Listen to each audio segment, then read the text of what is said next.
نام محمد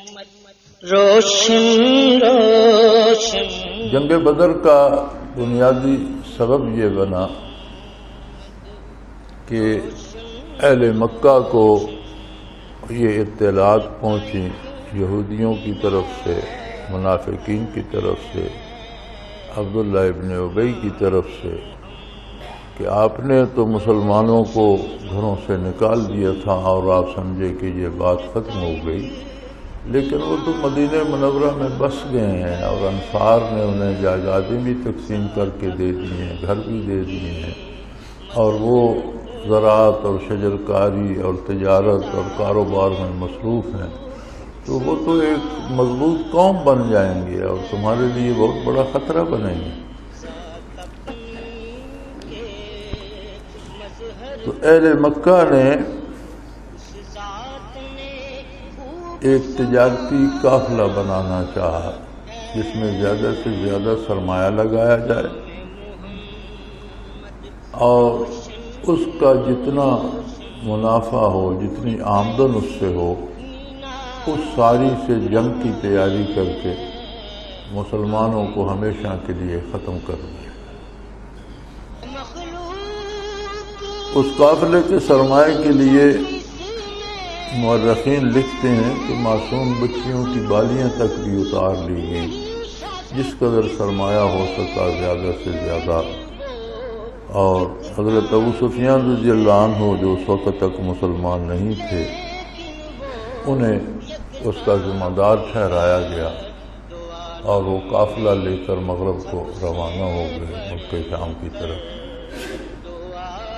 وہ قافلہ واپس آ رہا تھا،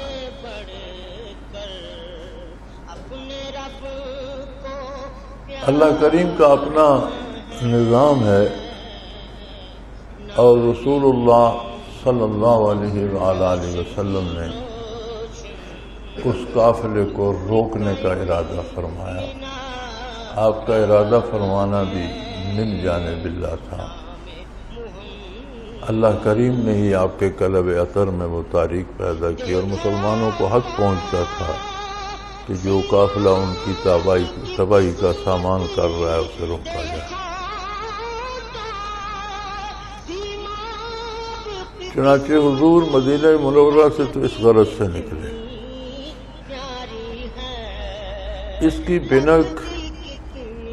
قافلے والوں کو بھی پڑ گئی اور انہوں نے قاصد مکہ مکرمہ بھی دوڑا دیا، اہل مکہ کو علم ہو۔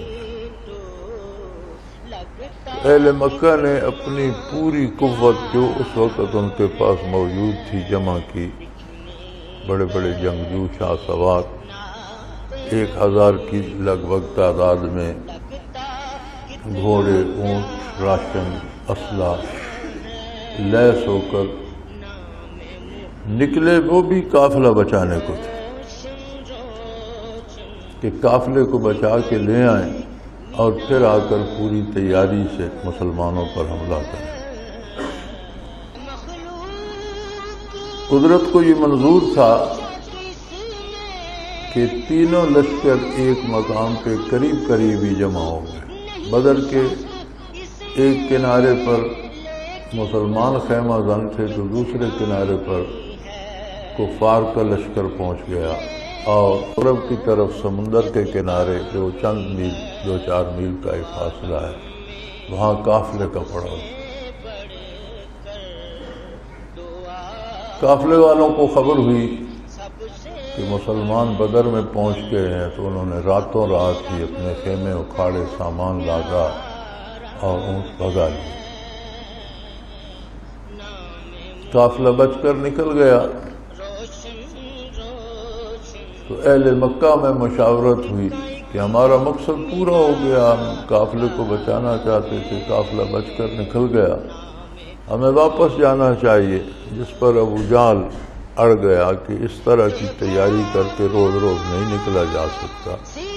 ہمیں قافلے اور اس کے مال و دولت سے جنگی تیاری کی ضرورت نہیں ہے، ہم اتنی تیاری میں ہیں کہ مٹھی بھر مسلمانوں کو ہم کچل سکتے ہیں، لہذا جنگ ہوگی اور آج ہی ہوگی۔ اس پر مارکہ بدر ہوا قرآن کریم نے بھی اس کی وضاحت اسی طرح فرمائی ہے کہ مسلمانوں تم تو چاہتے تھے کہ آسان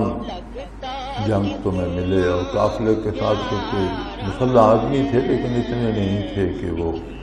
مسلمانوں کا مقابلہ کر سکتے۔ اور دوسری طرف 313 مسلمان جن کے پاس 6 تلواریں، 8 زریں اور 2-4 گھوڑے تھے اور چند اونٹ تھے سواری کے، اور کھانے کو بھی راشن بھی قابل ذکر نہیں تھا، اپنے سے 3 گنا بڑے لشکر جو پوری طرح تیار تھا اور اس میں بڑے بڑے آزمودہ کار جنگی سپاہی تھے، اس سے مقابلہ آ گیا۔ تو اللہ کریم فرماتے ہیں کہ تو میری مرضی تھی کہ حق و باطل میں آج فیصلہ ہو جائے اور دنیا کو پتہ چل جائے کہ حق حق ہے اور باطل باطل ہے۔ تو اللہ کریم کی مرضی تھی، اس نے مسلمانوں کو اہل مکہ کے ساتھ لڑا دیا اور انہیں فتح دی، فرشتے اتارے امداد کو۔ کیا ہی مبارک کام ہوگا جس کے کرنے کے لیے اللہ نے آسمانوں سے فرشتوں کو بھیجا کہ جاؤ مسلمانوں کی مدد کرو۔ تو یہ سادہ سے الفاظ میں جنگ بدر کی بنیادی وجہ بنی۔